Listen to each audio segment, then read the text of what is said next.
Bueno, en la unidad 5 de la materia de microprocesadores vamos a ver lo referido a los timers.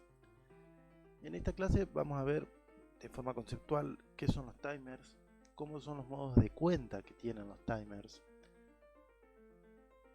el funcionamiento de timer como comparador y la función de captura de los timers, que no es una función que esté disponible en todos los microcontroladores, pero es una función interesante.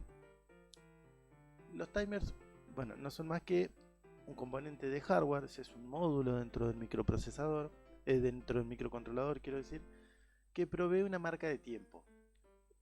Sirve para medir intervalos de tiempo o eventos periódicos. Este contador corre de forma libre a partir de una señal de reloj. Incrementa o decrementa la cuenta en cada ciclo de ese reloj. Y bueno, y el contador reinicia la cuenta cuando llega a 0 o a un valor máximo preestablecido. Acá es importante tener en cuenta que la señal de reloj de la que estoy hablando puede ser configurable. Eso va a depender siempre del microcontrolador. Por lo tanto, podemos tener distintos periodos de referencia. Entonces, la cuenta del timer va a variar dependiendo de esa frecuencia.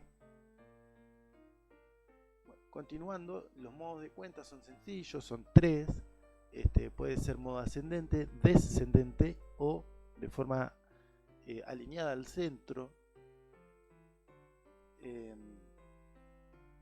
En el caso de la forma ascendente, bueno, en esta gráfica tenemos el eje horizontal como el tiempo y el eje vertical como el valor de cuenta. En forma ascendente sería el timer arranca en 0 y va contando de forma ascendente, cuenta 1, 2, 3, 4, hasta que llega un valor determinado establecido por el programador. Bueno, acá esto está tomado de la hoja de datos del STM32F103. Acá en este microcontrolador se llama valor de autorrecarga. Ese valor de referencia es programable y bueno, una vez que llega a ese valor, el timer reinicia la cuenta y genera una señal de overflow, que generalmente es una interrupción. En el caso de contar de forma descendente, el proceso es similar, inicia del valor de referencia programado por el programador y la cuenta desciende hasta llegar a 0. Una vez que llega a 0, también en este caso genera una señal que se llama de underflow y reinicia la cuenta de vuelta desde el valor de referencia programado. Y cuando estamos hablando de una cuenta que es alineada al centro, tenemos dos ciclos, uno de cuenta ascendente y otro de cuenta descendente. En este caso, bueno, el valor de referencia va a ser el valor en donde se da el overflow y el valor del underflow va a ser siempre 0. Los periodos de estas señales va a ser cuando estamos contando de forma ascendente o descendente, el periodo de la señal va a ser de 1 más el valor de referencia dividido la frecuencia del reloj. ¿Ok? Esto del valor de referencia más 1 es porque tenés que tener en cuenta siempre el 0. Porque acá, cuando llega el overflow, es igual al valor de referencia. Pero tenemos que contar el valor 0. Si nosotros contamos hasta 5 e incluimos el 0, en realidad contamos 6 veces. Por lo tanto, debido a esto que el periodo tiene en cuenta ese número extra. Esta formulita es válida tanto para la cuenta ascendente como para la cuenta descendente. En el caso de la cuenta que es alineada al centro, el periodo de la señal triangular ahora es 2 por el valor de referencia dividido la frecuencia. Y ahora sí, no hay que sumarle ningún 1 porque incluye el 0 y va a incluir el valor de referencia. Entonces, cuenta uno para arriba y cuenta uno para abajo.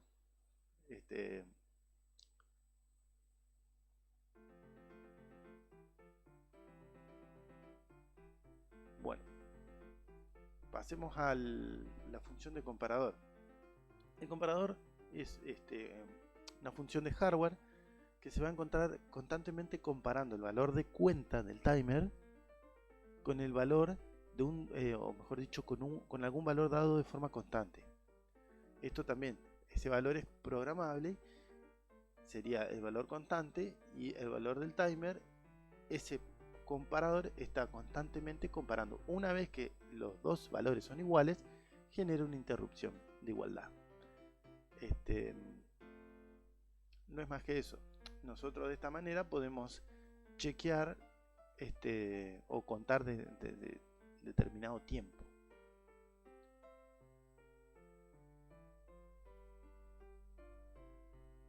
La función de captura es interesante.